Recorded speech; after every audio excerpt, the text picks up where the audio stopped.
Bismillahirrahmanirrahim. Assalamualaikum warahmatullahi wabarakatuh. Di sini saya Muhammad Aslam Ahyari, izin mengikuti ujian tengah semester Tafsir Tarbawi dari IPAI 2018. Soal pertama mengenai ayat yang menjelaskan tentang manusia sebagai hamba dan juga sebagai khalifah. Diminta untuk membacakannya dan juga mengartikan secara kata dan juga menjelaskan ayat tersebut.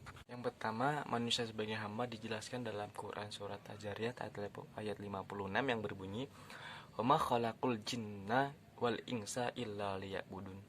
Arti perkata, "Wa ma dan tidak khalaqtu aku ciptakan al jinna jin wal insa dan manusia illa kecuali liya'budun untuk beribadah kepadaku." Sedangkan penjelasan dari ayat ini bahwasanya Allah tuh menciptakan manusia itu tujuannya untuk beribadah kepadanya.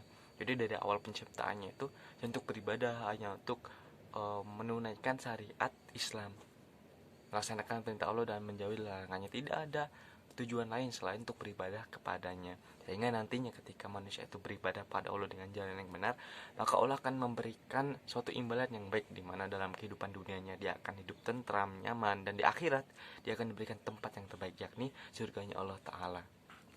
Itu mengenai ayat Al-Quran bahwasanya manusia itu tujuannya untuk menjadi hambanya yang beribadah pada Allah Ta'ala. Kemudian mengenai ayat manusia itu sebagai khalifah dijelaskan dalam Quran surat Al-Baqarah ayat 30 yang berbunyi, "Wa iza qala rabbuka lil malaikati inni ja'ilun fil ardi khalifah qalu ataj'alu fiha man yufsidu fiha wa yasfiku dima wa nahnu nusabbihu bihamdika wa nuqaddisu lak qala inni a'lamu ma la ta'lamun." Wa id dan ketika qala berfirman Rabbuka Tuhanmu lil malaikati kepada para malaikat, ini sesungguhnya aku jailu pencipta fil ardi di bumi ini, khalifah. Jadi Allah itu menciptakan khalifah.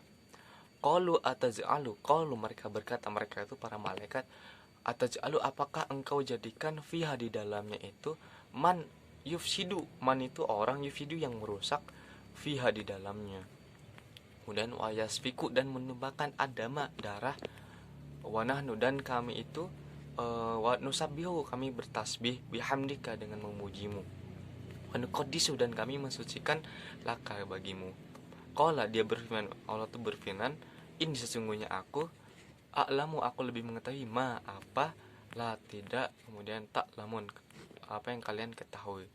Jadi ayat ini itu menjelaskan bahwasanya Allah tuh menciptakan seorang khalifah ya, yang yang digunakan untuk menjadi pemimpin di muka bumi ini.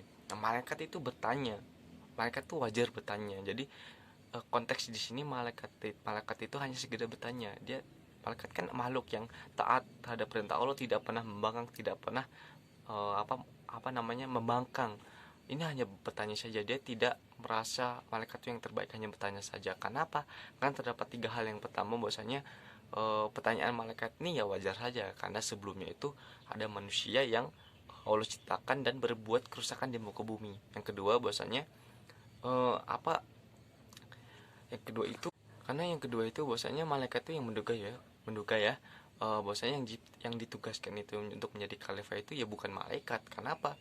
Karena hanya malaikat saja yang makhluk yang paling sempurna, sehingga nantinya bukan malaikat nih berarti dia bisa berbuat kerusakan. Jadi itu yang dikhawatirkan malaikat apabila ada makhluk baru yang ditugaskan Allah untuk menjadi khalifah di muka bumi.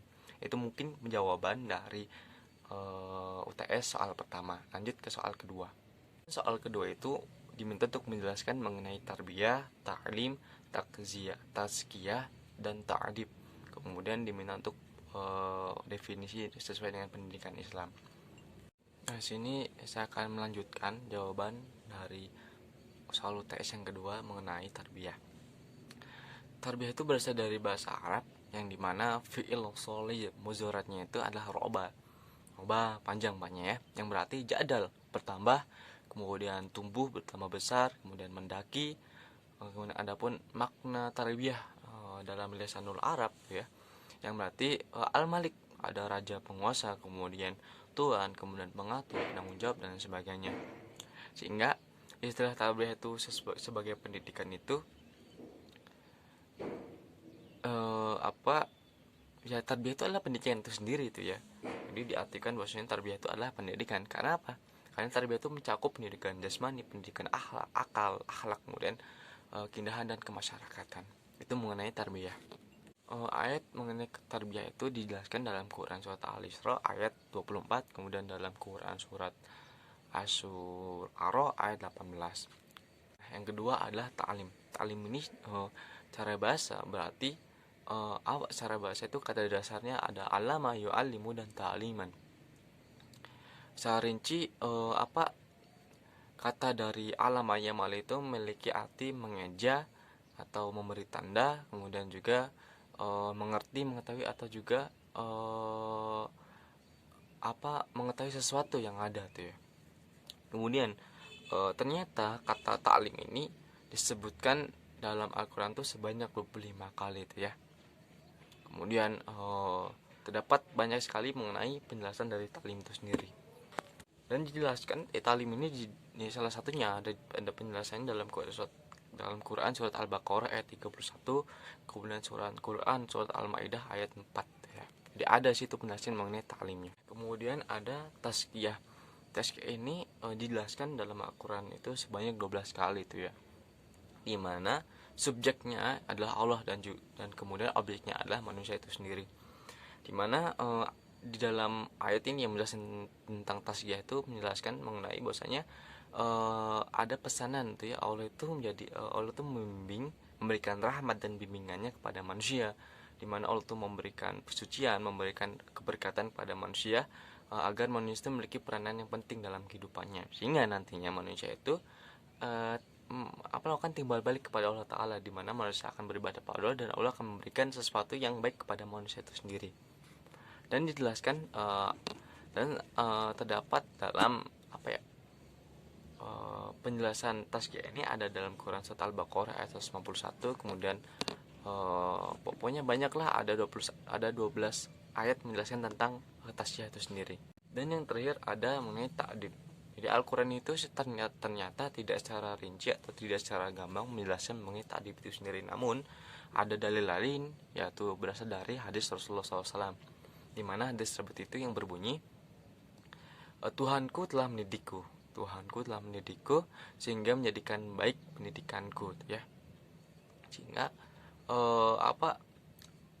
mengenai konsep ta'dib ini ya, bahwasanya pendidikan itu adalah sesuatu yang baik gitu ya, di mana Allah tuh mendidik Nabi Muhammad sehingga menjadi seorang yang memiliki akhlak yang luar biasa, akhlak yang sangat terpuji, sehingga nantinya manusia itu memiliki kemampuan untuk menirukan apa-apa yang terdapat dalam Nabi Muhammad itu sendiri, sehingga secara tidak langsung Allah tuh mendidik umat manusia secara keseluruhan melalui Nabi Muhammad SAW.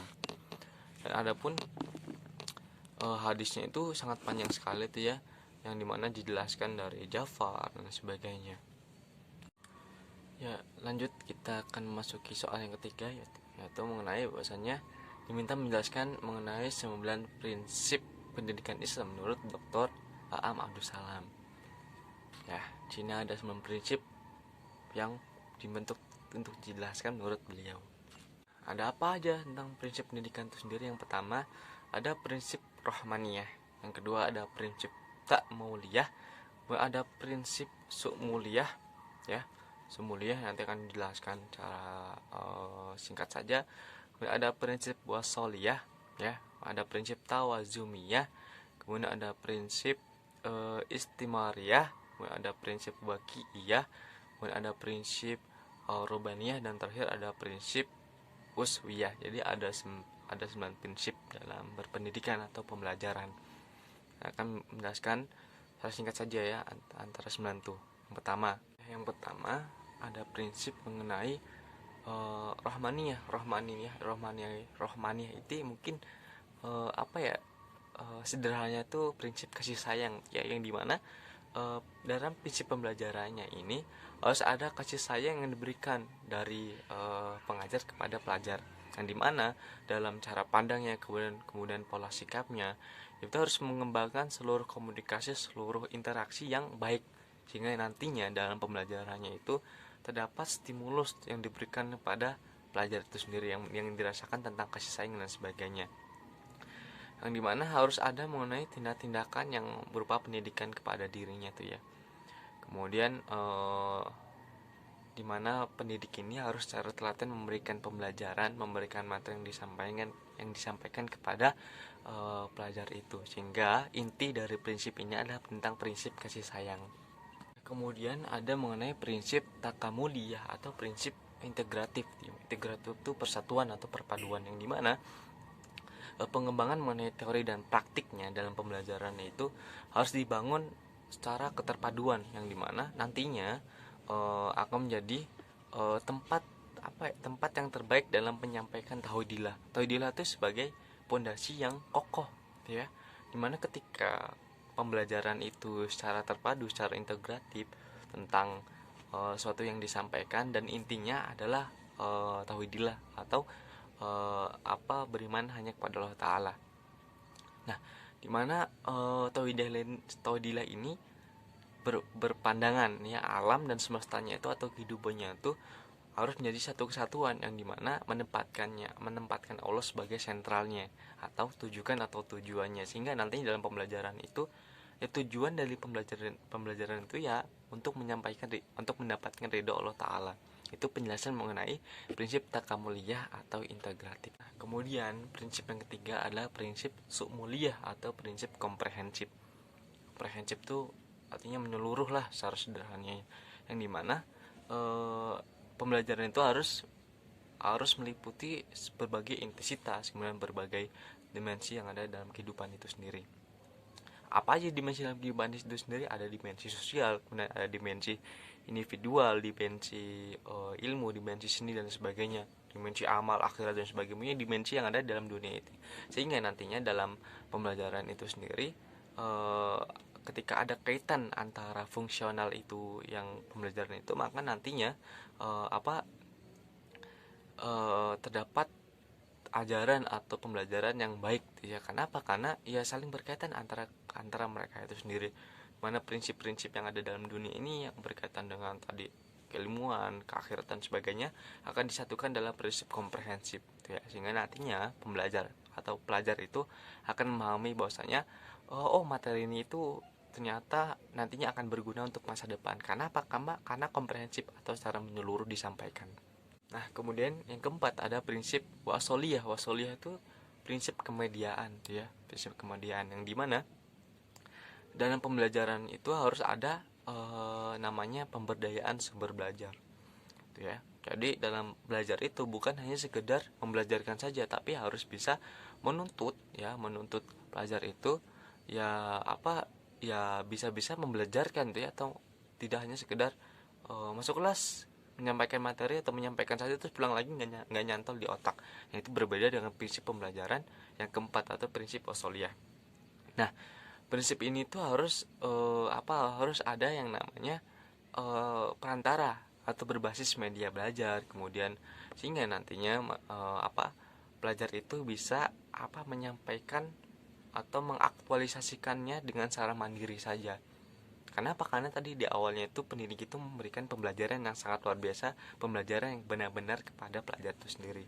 Hingga intinya prinsip wasoliyah atau kemediaan ini pendidik itu hanya sebagai fasilitator ya, sehingga nantinya aktivitas dominannya itu hanya bertumpu pada peserta didik itu sendiri. Itu prinsip mengenai wasoliyah. Dan yang kelima mengenai prinsip tawazuniyah atau keseimbangan, yang pastinya ketika dalam suatu pembelajaran itu pasti ada yang namanya perbedaan atau perlawanan yang berhadapan tuh ya, yang tidak saling satu menyatu. Misalkan mengenai spiritualistik, kemudian mengenai materialistik, kemudian keduniaan dan sebagainya. Sehingga nanti dalam prinsip ini pendidik itu harus bisa menyeimbangkan di antara mereka itu, sehingga nantinya akan tercapainya suatu tujuan pendidikan secara baik gitu ya. Kenapa? Karena memberikan keseimbangan yang baik di antara mereka itu sendiri. Ini tidak ada yang saling egois, tidak ada yang mementingkan hanya dirinya sendiri. sehingga nantinya potensi mengenai nalar, kemudian fisikal, kemanusiaannya itu ya sejalan dengan tujuan Islam, tujuan pendidikan Islam itu, jadi tidak berpecah atau berpencar. Itu mengenai prinsip tawazuniyah atau keseimbangan. Yang keenam ada prinsip mengenai istimroriyah ya, atau prinsip continue. Continue itu kan artinya lanjut terus tuh ya, lanjut terus tidak berhenti, sehingga pendidikan itu atau pembelajaran itu ya harus lanjut terus. Hadis mengatakan bahwasanya tuntutlah ilmu engkau dari liang lahat sampai nanti. Liang lahat maksudnya dari buayan sampai liang lahat ya, maaf ya, dari lahir sampai nanti engkau mati. Jadi situ ada maksudnya bahwasanya pendidikan atau pembelajaran itu harus dilanjutkan secara kontinu atau berkelanjutan, tidak menutupi kemungkinan engkau sudah tua, engkau masih muda, atau ya intinya engkau sakit ya. Pembelajaran tentang pendidikan itu harus tetap berlanjut, harus tetap kontinu, sehingga dalam berkehidupan itu nantinya akan memunculkan suatu insan yang baik, yang dimana tidak akan membuat insan lain itu tidak nyaman terhadap dirinya. Kemudian yang ketujuh ada mengenai prinsip waqi'iyah atau prinsip kontekstual. Nah, prinsip ini menjelaskan bahwasanya pembelajar itu harus memberikan suatu materi yang kontekstual. Kontekstual itu yang sesuai dengan kenyataannya. Sehingga nantinya pendidik itu yang nantinya peserta didik itu akan memahami bahwasanya yang diajarkan ini yang sesuai dengan kenyataan. Bahwasanya ini yang harus dilakukan loh. Jadi bukan hanya sekedar lingkungan fisik saja. Jadi bisa mencakup segala situasi, segala makna yang terdapat dalam kenyataan itu sendiri. Biasanya prinsip ini tuh menghendaki harus adanya hubungan mengenai fungsionalnya, kemudian mengenai maknawinya, dan juga segala sesuatu yang berkaitan dengan kenyataan hidup itu sendiri itu ya. Sehingga nantinya peserta didik itu akan memahami bahwasanya ini solusi yang harus kita ambil, ini solusi yang tidak boleh kita laksanakan itu ya. Itu mengenai prinsip waqi'iyah atau kontekstual. Yang ke-8 ada mengenai prinsip robaniyah. Robaniyah itu mengenai prinsip ketuhanan, yang dimana dalam pembelajaran itu harus menempatkan Rob atau menempatkan Tuhan dalam untuk menjadikan nilai-nilai sebagai rujukannya tuh ya, dan tujuan utamanya. Sehingga pembelajaran ini diharapkan itu ya bisa melihat atau menghayati kehadiran serta keterlibatan Rob terhadap pembelajaran itu sendiri tuh ya, atau mengenai fenomena yang akan dihadapi, sehingga nantinya ketika peserta didik itu mendapati suatu fenomena, ia akan dikaitkan dengan ketuhanan atau Rob, sehingga nantinya dalam mencari solusinya itu ya tidak lain dan tidaklah bukan percaya kepada Allah, kemudian meminta bantuan pada Allah, berdoa kepada Allah Ta'ala. Itu prinsip mengenai robaniyah atau ketuhanan. Prinsip yang terakhir adalah prinsip uswiyah atau keteladanan ya. Kalau dalam ayat Al-Quran itu ada dalam Quran surat Al-Ahzab ayat 21, di mana Rasul itu sebagai teladan. Nah, yang dimaksud prinsip uswiyah ini adalah maksudnya pendidik itu harus memberikan pembelajaran atau memberikan teladan kepada peserta didik. Kenapa? Karena ketika peserta didik melihat keteladanan yang dicontohkan oleh pendidik, maka ia akan berpikir positif, ia akan berpikir ini harus aku lakukan, ini tidak boleh aku lakukan. Itu mungkin ini menurut saya sendiri, saya pribadi, ini adalah prinsip yang paling penting, prinsip yang paling dasar, di mana keteladanan itu harus ada dalam setiap pembelajar. Pembelajaran itu harus ada keteladanannya, sehingga nantinya peserta didik itu bisa meladani apa yang dilakukan oleh pendidik. Itu mungkin jawaban mengenai 9 prinsip yang disampaikan atau yang dijelaskan oleh Dr. Aam Abdul Salam. Terima kasih. Lanjut ke soal nomor 4. Ya, bismillahirrahmanirrahim. Di sini saya akan menjawab pertanyaan soal nomor 4 UTS tafsir Tarbawi mengenai Quran surat Al-Alaq ayat 1 sampai 4, mengenai keterkaitannya dengan pendidikan dan sebagainya. Nah, ayat pertama dalam Quran surat Al-Alaq tuh ya, yang berbunyi Iqra bismi rabbikal ladzi khalaq. Bacalah dengan menyebut nama Tuhanmu yang menciptakan. Jadi menurut saya pribadi, bahwasanya di ayat pertama ini menjelaskan bahwasanya Allah tuh sudah memerintahkan pada manusia agar suka membaca, suka untuk mencari sesuatu yang berkaitan dengan keilmuan. Kenapa? Karena di awalnya itu Iqra, bacalah. Bacalah kan adalah sumber dari untuk mencari pengetahuan atau ilmu. Kenapa tidak mendengar? Kalau mendengar kan awal kita untuk mendapatkan ilmu adalah dengan membaca. Dan kita membaca, rata-rata manusia itu, dan kita membaca, maka kita akan mendapatkan ilmu, akan mendapatkan sesuatu yang baru untuk diri kita atau isi dalam akal kita. Sehingga Allah itu merintahkan pada manusia agar senantiasa membaca. Atau dan dengan sederhananya membaca, tapi dengan kata lainnya itu untuk mencari materi atau mencari ilmu yang baru. Bismillahirrahmanirrahim khalaq, dengan menyebut nama Tuhanmu yang menciptakan. Dimana di situ diminta untuk menyebut nama Allah Ta'ala. Karena apa? Dengan kita melakukan sesuatu dengan menyebut nama Allah, maka di situ Allah akan memberikan keridhaan pada diri kita. Sehingga ketika kita untuk menuntut ilmu, Allah akan memberikan pemahaman yang sangat cepat atau lancar begitu saja tuh ya. Berbeda dengan orang yang menuntut ilmu tapi tidak dengan menyebut nama Allah. Berbeda. Kemudian ayat kedua, khalaqal insana min 'alaq, yang dimana Allah tuh menciptakan, dia telah menciptakan manusia dari segumpal darah.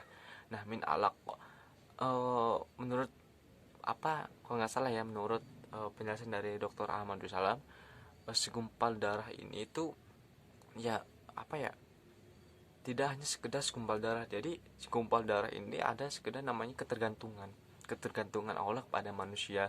Bagaimana dalam berkehidupan itu manusia itu harus selalu berketergantungan pada Allah Ta'ala tuh ya. Jadi tidak boleh manusia itu hanya mengandalkan manusia lain, sehingga ketika ada masalah dia sedih, dia galau. Jadi di situ Allah minta agar segala sesuatu yang ada dalam kehidupan manusia itu ya ketergantungan atau tujuannya ya intinya itu hanya pada Allah Ta'ala, sehingga manusia itu tidak merasa sedih, tidak merasa galau dan sebagainya. Itu ayat kedua. Ayat ketiga, Iqra wa rabbukal akram, bacalah dan Tuhanmu lah yang maha mulia. Di sini Allah menjelaskan bahwasanya dirinya adalah Tuhan yang maha mulia. Kenapa? Karena ya ini berkaitan dengan ayat-ayat sebelumnya tuh ya. Karena ketika manusia sudah bergantung kepada Allah Ta'ala, situ Allah menjelaskan bahwasanya Allah itu yang maha mulia, Allah itu maha care, Allah maha menerima segala sesuatu yang datang pada dirinya tuh ya. Jadi bahkan orang yang ingin taubat, orang yang sedang putus asa, kemudian dia tahu bahwasanya hanya kepada Allah lah tempat kembali, padahal dia sebelumnya tidak beribadah, dia tidak takwa, dia mabuk-mabukan sebagainya. Tapi Allah maha mulia di sini. Allah menyebutkan bahwa dirinya adalah orang yang adalah zat yang maha mulia tuh ya. Jadi intinya itu segala sesuatu yang ada dalam kehidupan kita ya rujukannya itu, tujuannya itu untuk mendapatkan ridho Allah Ta'ala. Dan ketiga, ayat keempat, Allazi 'allama bil qalam, yang mengajar manusia dengan pena. Nah, pena itu apakah pena tulisan, pena pulpen, walau alam tuh ya. Tapi penjelasannya menurut Dr. Ahmad Salam, nggak salah ya, pena ya yang dimaksud kolam ini bukan hanya sekedar pena, tapi segala media pembelajaran. Pena kan sebagai media, alat. Tapi yang dimaksud si pena sini adalah pena secara keseluruhan atau secara komprehensif, media pembelajaran apapun itu. Bisa buku, bisa apapun, pokoknya bukan hanya sekedar pena saja atau tulisan. Ya, di sini Allah tuh mengajarkan manusia untuk menuntut ilmu dengan adanya alat atau sarana prasarana, sehingga nantinya dalam untuk mendapatkan ilmu itu akan dengan mudah diresap oleh manusia itu sendiri. Itu penjelasan mengenai Quran surat Al-Alaq ayat 1 sampai 4. Kalau alam bisawab, mohon maaf apabila ada kesalahan dalam penyampaian jawaban. Mohon maaf dalam perkataan maupun perbuatan, karena saya juga masih belajar. Mungkin ini demikian untuk menjawab soal UTS dari Tafsir Tarbawi. Mohon maaf, akhirul kalam. Assalamualaikum warahmatullahi wabarakatuh.